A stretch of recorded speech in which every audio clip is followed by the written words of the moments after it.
Events have left things on a knife edge for the grand finale of the Games. Find out who'll be crowned champion live tonight at 9 on 4. Who's going to make it as bodyguards? Find out tomorrow at 8 as the test reaches the final stages. And we push people to the limit now on 4, but this time it's to extremes in the search for Britain's superhuman.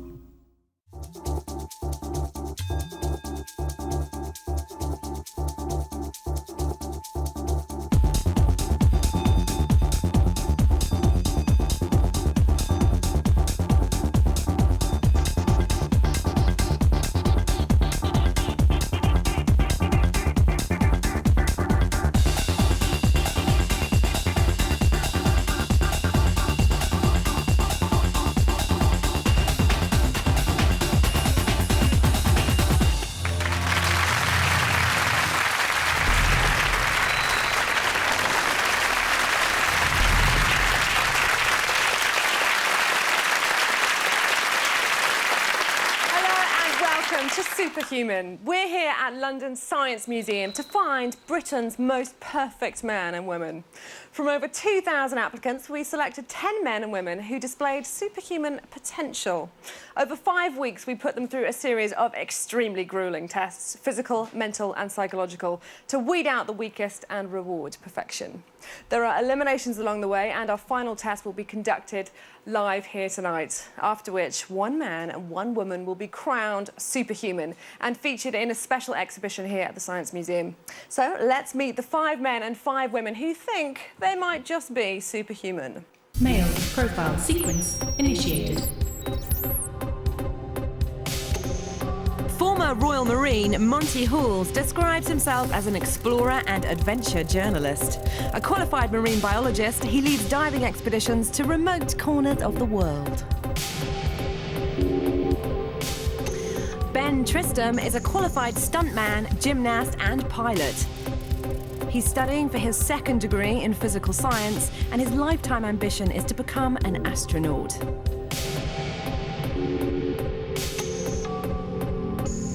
Jack Babula Dodd is an entrepreneur, former model, author and musician. He's a qualified social worker and has also invented a successful board game. Wesley Morgan is a firefighter, professional model and former amateur champion boxer. He's a fearless fitness fanatic.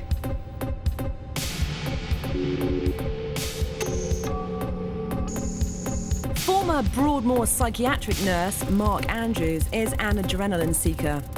Mark holds the world record for the deepest air scuba dive and also teaches Aikido.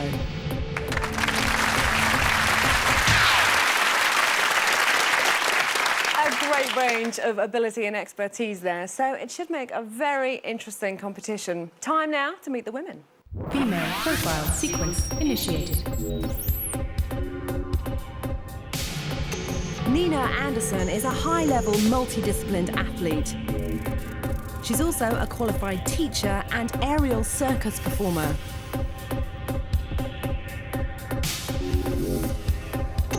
Sue Stockdale was the first British woman to walk to the magnetic North Pole. She's an author, motivational speaker, and runs her own consulting business. Shima Adia is studying satellite geodesy and astrodynamics. Winner of the Amelia Earhart Award for her contributions to science, her ambition is to become an astronaut. Vicky Molyneux-Beale is Britain's top female jet skier. She was Angelina Jolie's stunt double in Tomb Raider 2 and works as a freelance graphic designer. Rachel Kelsey is one of only 2 women to complete the British Special Forces selection process. She's a champion rock climber and teaches fine art.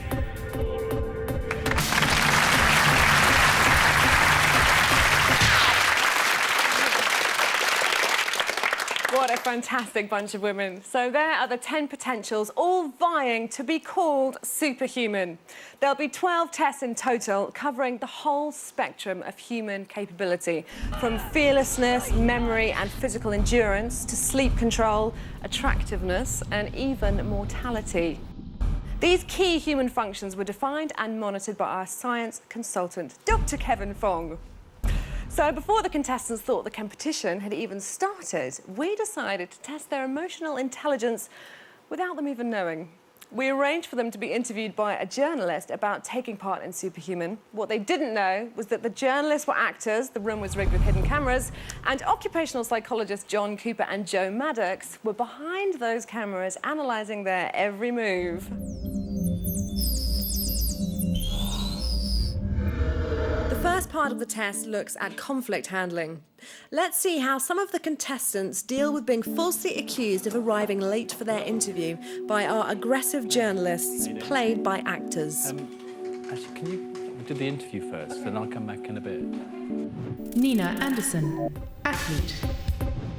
I am competitive by nature because I do run and I race, but I'm more competitive with myself, and I tend to beat myself up if I don't do my best. Would I want to win it? Yeah, sure. And I think anybody said they wouldn't, they're fibbers. Nina, you're actually really late. So, well, you are, because we said 6:30. Oh, I wasn't told. And it's now 7:30. Well, I'm not late according to what I was told, so... Right, well, let's... Because I'm never late, actually. You're never late. Well, No. you're just this once you've been late. No, afraid I haven't. I was told 7 o'clock, and then I was told 8 o'clock. And actually, I came early. So you're early? Yes, because... Well, not according to my watch. According to what I was told, I was early, because I was told 8 o'clock. Is that right? Yep. OK. So perhaps have a word with either your bosses or my bosses, but not me, please, because I was told 8 o'clock. OK. Well, sorry. I mean, maybe we've started off on the wrong... Should I shake your hand and say, hello, I'm Nina? That's possibly a good idea. Hi, I'm Alex. Hello, Alex. Nice to meet you. She's taken quite control of the interview and asserted her confidence. Monty Halls, explorer. I'd say my enthusiasm has driven me along in some fairly exceptional circumstances. To win with Superhuman would be a huge cherry on top of the cake, but I already feel I've got the cake just by being here. You're 2 hours late. I've still got 5 people to see. Stop. I got a call. I've been hanging around outside for 2 hours waiting. Well, why wasn't I told I about gotta this? go and sort it out with them. Please don't take it out on me. I distinctly told you to come at 3:15. Incorrect. I was given a call at about 1 o'clock telling myself, could I postpone till 4? And then I got another call telling me to postpone till 5. I know nothing So please go and about sort it this. out with them outside. Don't take it out on me. Well, I've been sitting around out there for 2 hours. It's interesting, on the previous questionnaires that the contestants filled out, Monty rated himself as quite passive, while on this he's almost aggressive. I wonder, you know, his military background, that would be considered normal, but to perhaps the interviewer, he's seen as a little bit too assertive. Jack Pavula Dodd, entrepreneur. How would I describe myself? Resilient, tenacious, determined, charismatic, gorgeous, effervescent, creative, innovative, wonderful, original, a one-off. You're 45 minutes late. Who is? You are. Am I? I was told to come here at past. You were supposed to be here at 10:15. I wasn't told that. I was told to get here at past. I've been here at past.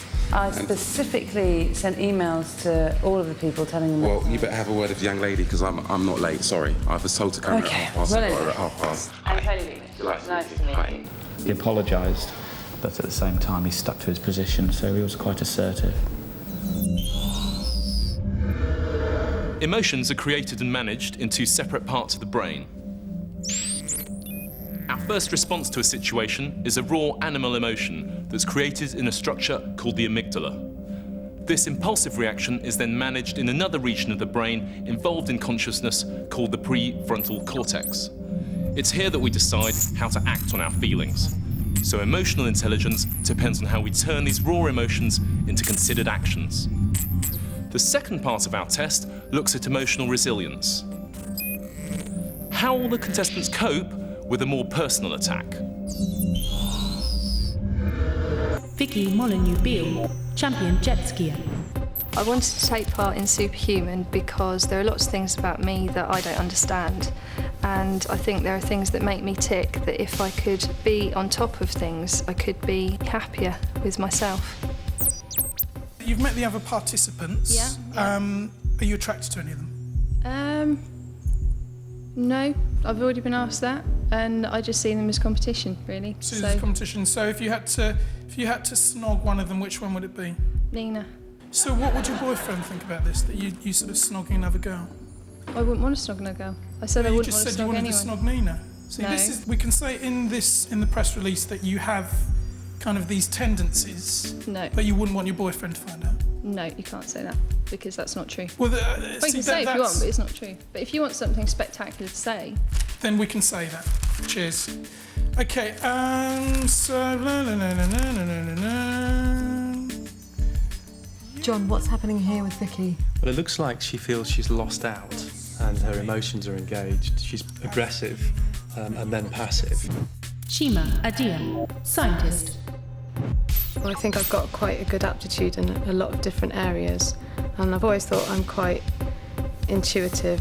If I won the title of superhuman, I'd be honoured, but yeah, it would be slightly weird. Do you think you could make it as an astronaut, or do you think it's just a pipe dream? You don't come across as being very dynamic. You've got to be quite tough, and there's quite a sort of rigorous training program. Do you think you'd be able to get through that? Yes. Well, I'm finding you slightly hostile, and that's not making me the most... Why am I hostile? Why am I being hostile? It's the way you're posing your questions. Well, maybe if you hadn't been late, I'd be less hostile. I wasn't late. I've told you I wasn't late. Right. I'm actually early. How's Shima doing, John? Do you think she has potential? Yes, I do. You can see she's standing up for herself, and she has a degree of emotional intelligence to do that, but lacks the skill and the capability to win the interview over. Wesley Morgan, firefighter and model. I like to test myself, anything to test myself, from getting in a ring and having a fight to running marathons to sort of trying to get into the fire brigade when I did. You know, what would your response be to people who, you know, say that you're all looks, really? What would I say about come and try me out, have a chat with me. I think you can find out I'm pretty intelligent. It's just because I haven't got the best grades in the world on paper. I've always done quite well at everything I've done, and if I've set out to do, I've always gone and done it. So I can't be that bad. And hopefully some of the tests on this will show that as well. Well, he's coming across as very consistent, and he's probably very emotionally resilient, particularly with people who are more like him. I wonder what he is like when he's with people who are very different from him, perhaps more sophisticated or polished in the way they communicate. Mark Andrews, deep dive world record holder. I've described myself as completely focused on any objective I set. I have a fixed thing in my head that if it doesn't kill you, it doesn't matter. Does it really matter that you've dived this deep? To who? Well, I mean, to anyone other than you. No. So what's the point of diving 157? It's the deepest, and I can. It's as simple as that. It's to be the mountain's best. The highest. No, it's not to be. I'm not the best. It's to be the best. Well, you are. You're the deepest diver. You know, 42 people have died trying to do the same thing. I like to be the best of what I choose to do. To be my best. I don't go out. I'm not a team player. What's your problem with teams? I hate failure. I got very bad, almost pathological fear of failure. Ben Tristan, academic. I think people find it hard to pigeonhole me because I do such a variety of things. I've been an RAF pilot, I'm an academic, I'm a physicist. I'm a sportsman, I do gymnastics, I do rock climbing, scuba diving, skydiving, all the extreme sports you can think of. If I won the title of superhuman, I'd be very happy, but it's the taking part that I'm going to enjoy. People often think that scientists are sort of unfeeling. How would you respond to that? No, I don't think so at all. I mean, people say that if I look at a flower, I might start thinking about the way it pollinates. I can also appreciate the aesthetic beauty. It doesn't mean you lose anything. To me, it deepens your experience of most things. If I sit at a beach, of course there's the aesthetic beauty of the beach. I wouldn't go and sit there. But yes, I'll think about the wavelength of the waves coming into the beach and the energy dissipation and how the moon's working. But that's on top of the aesthetic beauty of it. So to me, it deepens a natural experience. You've got all the answers, haven't you? Sorry. Superhuman. As well as the hidden camera test, the contestants also completed confidential questionnaires, which gave the experts a more complete picture of their emotional intelligence. So taking these into account, the scores look like this. For the men, the winner was Monty, and for the women, it was Nina. These results give them both a maximum 5 points, with Jack and Vicky bringing up the rear with 1 point each.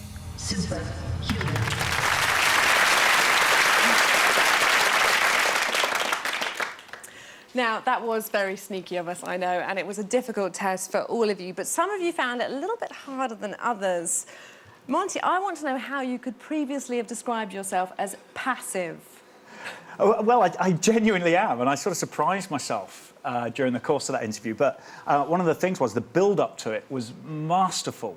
You know, being postponed for a couple of hours, driving around in London traffic, standing in the rain, and then coming in and being faced with this sort of aggression and indifference. And I think you're not used to dealing with indifference. You know, the whole programme thing had groomed us to feel quite interesting. Right. And this girl was just completely indifferent, and I couldn't deal with it. You know, it was, and she was a really nasty piece of work as well. So it was beautifully done. It was really well set up. But as I said, I think the build-up was the big thing, really. Well, you did pretty well. Thank you. Now, Vicky, you got yourself into a bit of a pickle there, really, didn't you? And the journalist almost put words in your mouth. Yeah, I found myself trying to make him happy because he wasn't accepting anything I was saying. So it got to the point where I couldn't make him happy whatever I did. So I just thought I'd say sensational things just to give him something to write on his piece of paper. Well done. Shima, you look like you were being a little bit bullied there as well. I mean, you're an amazingly accomplished academic. You've won the Amelia Earhart Prize for Science, and yet you were allowing yourself to be bullied by a journalist. That was quite interesting. What happened? I didn't feel like I was being bullied. Like, I was quite confident myself. I didn't feel the need to argue with him particularly. Like, I wasn't that worried about what he was thinking. So I wasn't feeling bullied. I mean, I wasn't comfortable with the situation. I knew it was a bit weird, but I didn't feel like particularly victimised by him. OK. Well, well done, all of you. So, after the first test, Monty and Nina are top of their respective groups. Join us after the break when our contestants find out exactly when they're going to die. And our fearlessness test pushes one contestant too close to the edge. I'm constantly going forward, forward, and then I up my breathing.